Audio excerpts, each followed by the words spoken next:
welcome back to the channel. Today's video is going to be about the struggles that a lot of people are going through with renting at the moment, and that falls on me as well. I'm not too stressed at the moment, but I know in the next couple of months I am going to be super stressed. The situation I'm in is the owners want to move back into this house mid 2021. They told me that about a year ago, and since then I've been actively looking for places to rent, and there's just nothing in my area. I've applied for affordable housing, but there's none of that in the area. I was told I'd have to move pretty much 60 kilometers away or an hour to find a house, but my kids go to schools here. I grew up in this area. Like, this is my home. Like, it will cause me absolute anxiety to have to move to somewhere where I don't know anyone, and so it's just absolutely ridiculous. So I'm going to run through some things and explain the situation I'm in, and I think the situation a lot of people find them in. I'm a single parent paying full rent with three kids. There's just no places to rent in my area due to COVID. People have been buying the houses, moving from Sydney, and it's just really hard to find a rental. I think people all across Australia are in the same situation. There's no rentals. The rental price is just too expensive, and people are really struggling. Let me just see if that worked. Let's do this. Okay, so what we're going to look at here is my expenses for the week, for the month, for the week, for the fortnight, for the month, and then quarterly. So I currently get about, we'll say, $720 a week. I'm on a pension. I have a medical condition, and I actually get a carer's allowance for my son who has autism. So $720 a week. We're going to minus the rent from that straight away. So that's $450 a week rent. Someone I've seen on Facebook suggested that rent was supposed to be 1/3 of your salary. Well, $450 out of $720 is nowhere close to 1/3. It's more like 3/4. I could be wrong. It might not be 3/4, but it's pretty close. So $270. So that's rent out.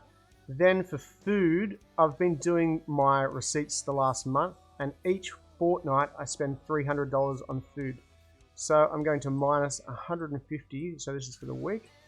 Then we'll say $50 for petrol, $70 left over in the week. Are there any more weekly expenses? No, I don't think so. So now what I'll do, so that's $70 for the week.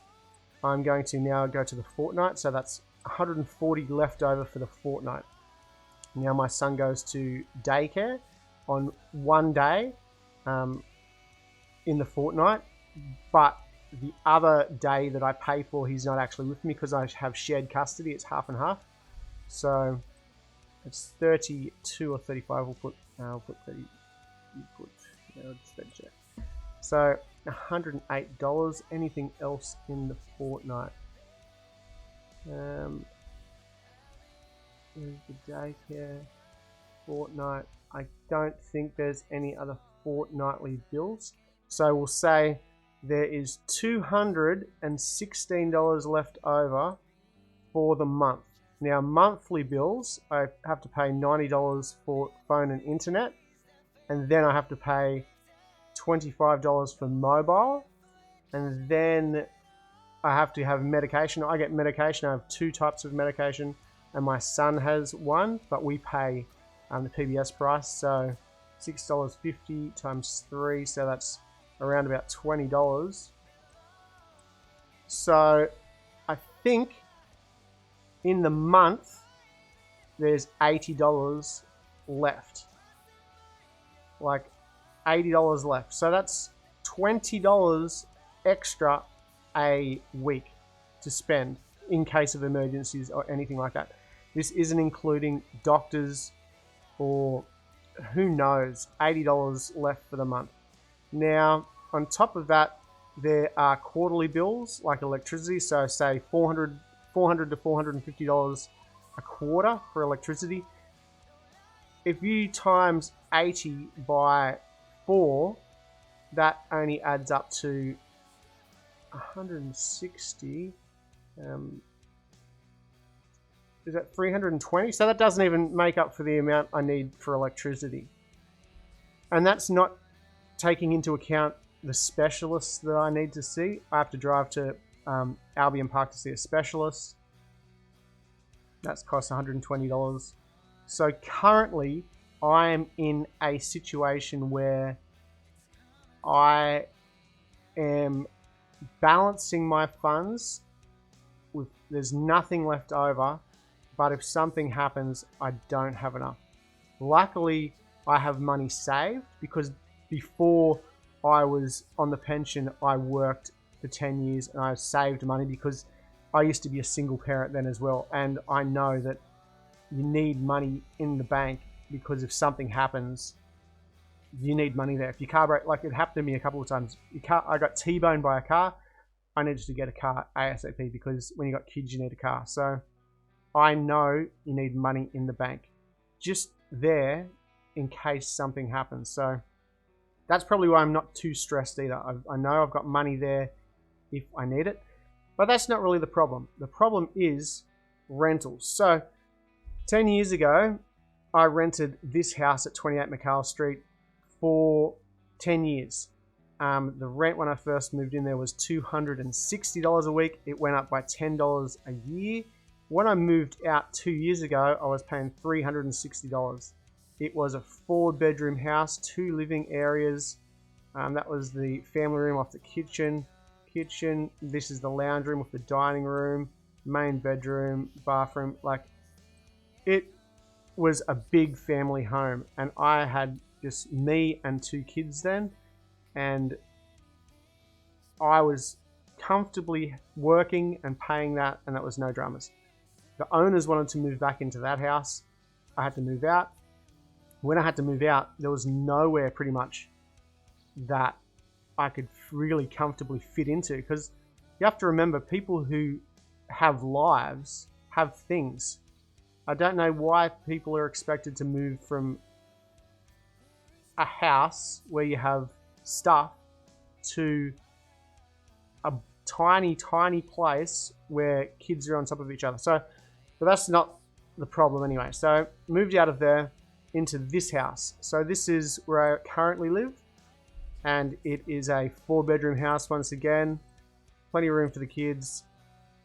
2 lounge rooms, 4 bedrooms.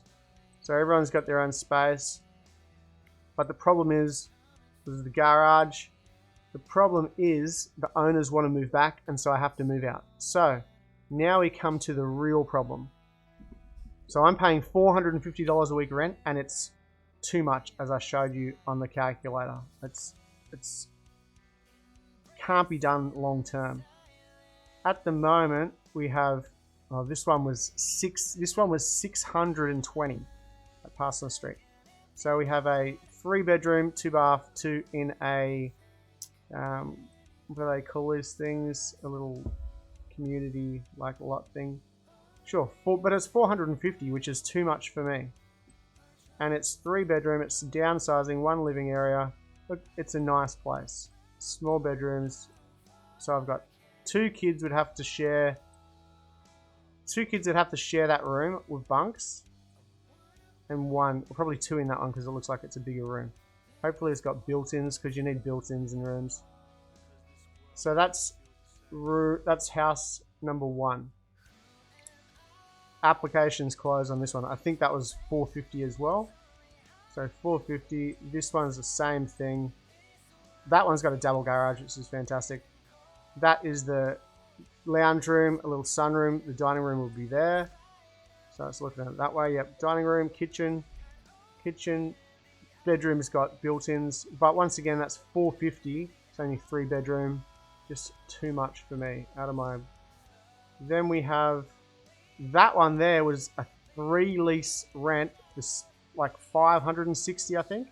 for 3 months. I don't know why anyone would want to lease a place for 3 months.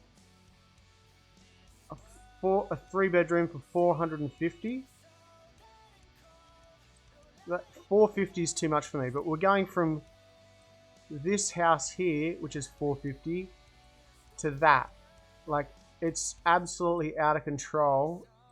That probably a couple of years ago was 320 max. And they don't even have any pictures to show because there's nothing, there's no house that's tiny, and that's 450. Then we have a 2-bedroom for 400, which is pointless for me. A 2-bedroom 320, 390, 390, 390. 1-bedroom, 1-bedroom, and that's it. That's all the rentals there are, and it's like that every week. I don't know how people are supposed to live. Like, it's for single people and single people with kids, it is near impossible to survive. If you have to move out of your house because owners want to move back in, it's impossible because the rent that you were paying is here, and the houses that you have to pay for, the rent jumps so high, it's absolutely insane. If they were to rent this house tomorrow, if I was to move out and it was to go to be rented, it'd be $520 easily. It'd go $70 they'd add on top, just like that. It is just absolutely ridiculous what is going on at the moment with rentals. So that's what this video is about. The struggles of people like me who have worked, now have a disability, have kids with autism, have kids in daycare, single parent. It is just really, really hard. And I've seen it on Facebook today. There was a guy saying that he was offered a house by someone, and then the real estate said, look, your income isn't enough. Like, he was put on the list by the family member, and then the real estate jumped in and said, nah, he's not eligible because he doesn't meet the criteria. Like, it's just crazy. And that's the problem probably for me when I go to rent. I'm on a list with probably 15 other people. There's probably 15 people went for this house. It's just absolutely out of control at the moment. Well, that is my rant about the struggles of renting, the current renting crisis in Australia due to, what's it due to? Due to COVID, due to lack of government funding for housing for people on low incomes, I guess. There's no social housing or affordable housing in the area.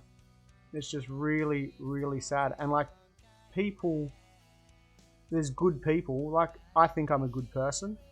I don't drink, I don't smoke, I don't party. I don't have the money to do that anyway, so. Alright, well, thank you for watching this video. I know it was a bit different, but I just needed to make it because it's something that I'm going to be going through in the next couple of months, and I just wanted to put it out there now to get some feedback, and yeah, I just really needed to get something like this off my chest a little. Alright, well, leave a comment down below what you think or what you're going through, if there's people going through a similar situation. I would really like to hear about it. Click like and subscribe, and I'll see you next time.